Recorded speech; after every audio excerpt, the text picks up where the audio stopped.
When you start talking about selling, the conversation about a sales contest can't be far behind.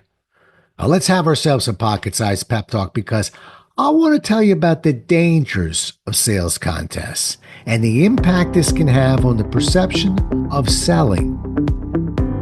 A Pocket Sized Pep Talk, the podcast that can help energize your business and your life with a quick, inspiring message. Now, here's your host, Rob Jolles.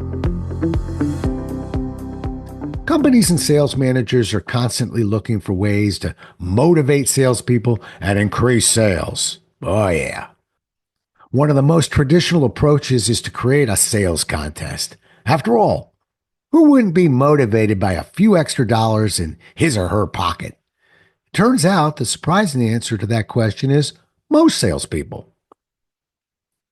One of the problems with sales contests is how demotivating these contests can be. Because of the competitive environment that the company typically creates, and the fact that most people who gravitate towards sales are competitive by nature, not everyone plays nicely. Add to that the typical team of salespeople who may already be struggling to get along, and you may find yourself throwing oil on a dysfunctional team's fire. An even larger issue is how often a sales contest can create ethic issues and conflicts. It's not unusual for a sales contest to blur the ethics line. There are tactics that are designed to assist clients to move past his or her fear of change, and there are tactics that begin to unethically manipulate people to create sales opportunities that only benefit the salesperson. Don't believe me? When I was 22 years old, I was in a contest called Steak and Beans. I was told that I would be competing with 23 other salespeople in our office, and the rules were simple.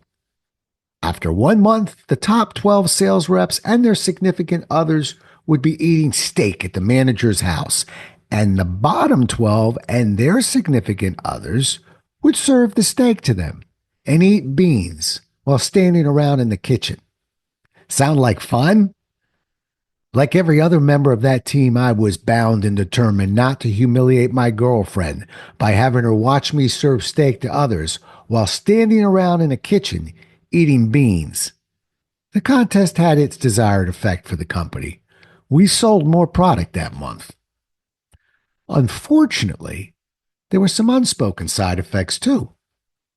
The contest demoralized not just those who lost, but most of the team that won.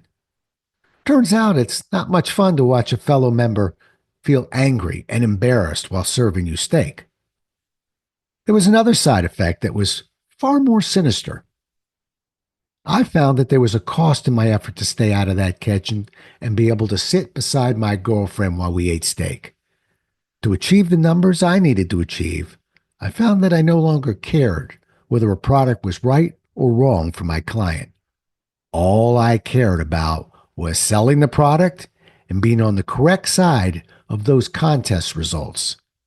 My attentions to ethics was temporarily eclipsed by my desire to win. I didn't just harm a few clients that month. I harmed an industry that I deeply care about. The reality of the sales contest is that it's not the sales force that typically embraces sales contests. It's the management. In that a sales contest is supposedly designed to inspire and give incentive to the sales force, it is strangely ironic that it often ends up doing quite the opposite. Is there a solution? You bet there is. First, compensate salespeople fairly. That means we need to create a pay structure comprised of a draw and a reasonable commission that pays individuals what they're worth. Good, hardworking salespeople are worth a lot. And two, don't use sales contests to motivate. Take a deep breath if you're a sales manager. I didn't say that you shouldn't try to motivate. I said, don't use sales contests to motivate. Here's a shocker. Most salespeople I work with tell me they aren't looking for more money to motivate them. What truly motivates salespeople and what they're looking for is to be acknowledged, respected, and appreciated. Not a bad thing to try and inspire an individual to do great things. That's not the argument here. It's how we inspire a person to do great things that requires more attention. In the world of selling, we need to put more thought into how we motivate those who sell. By figuring out the right way to inspire, we can improve not only individual performance, but also improve the perception of salespeople. If we do that, we all win. Thanks so much for listening. If you enjoyed today's show, please rate and recommend it on iTunes, Outcast, or wherever you get your podcasts. You can also get more information on this show and Rob at jollis.com.